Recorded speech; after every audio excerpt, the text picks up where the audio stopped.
Hi, I'm Suzannah Cavanaugh. I'm a reporter with The Real Deal. I'm going to take you through my article about the City Council's clash with the Adams administration over affordability and office-to-residential conversions.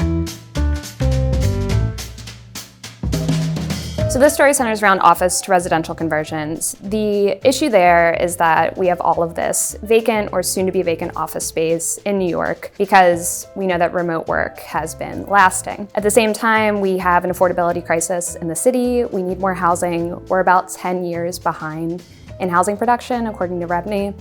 So office-to-residential conversions, they seek to fix both of those problems, kill two birds with one stone. You take care of the vacant office space, but you also build more housing. So City Council is getting involved with this because the state proposed this tax abatement for conversions that would incentivize developers to get these projects done. The City Council has specific asks as far as what affordability would look like under that tax abatement, because the way tax abatements work is they offer developers basically a coupon on their taxes in exchange for creating affordable housing. The City Council has some strong asks as far as what affordability will look like under that tax abatement. So the key players in this story are the City Council, the Adams administration via the Department of Housing Preservation and Development, and the state.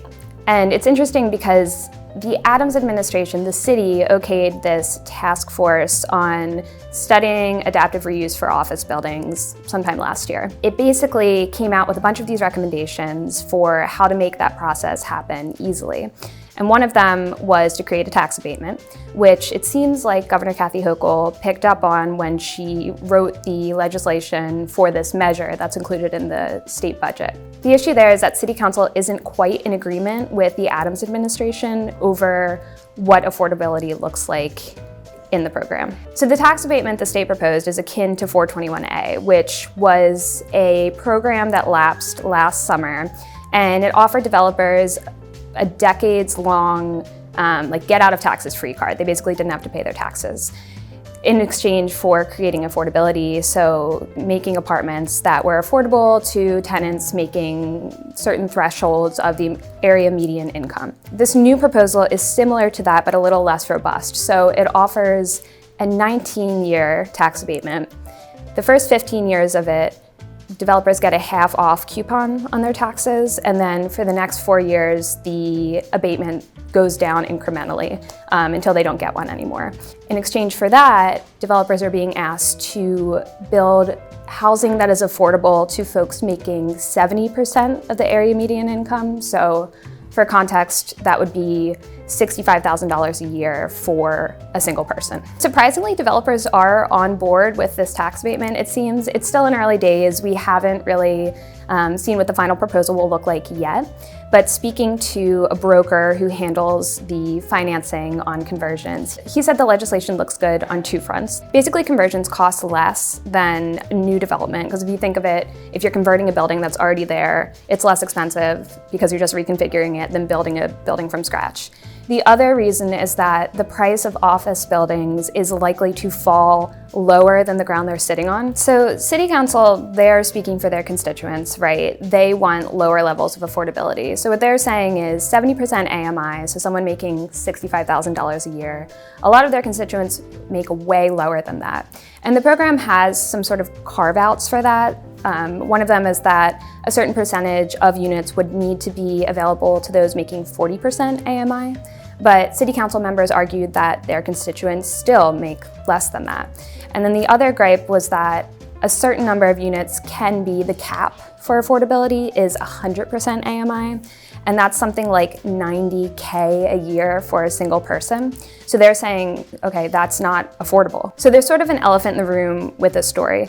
Essentially, HPD understands that if developers aren't offered some sort of incentive, they're probably not going to take on these projects, right? Because they won't pencil out for them and they won't be able to pull enough revenue. So fewer conversions will get done. That's a problem for the city.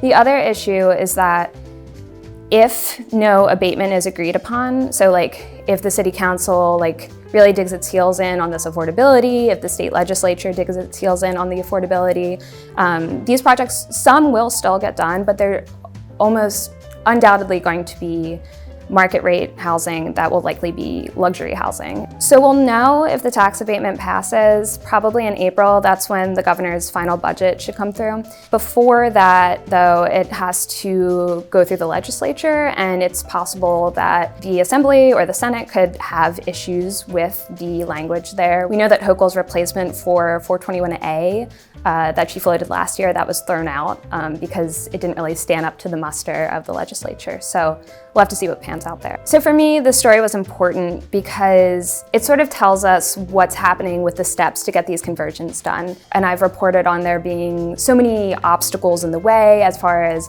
financing, as far as finding buildings that are even a right fit for it.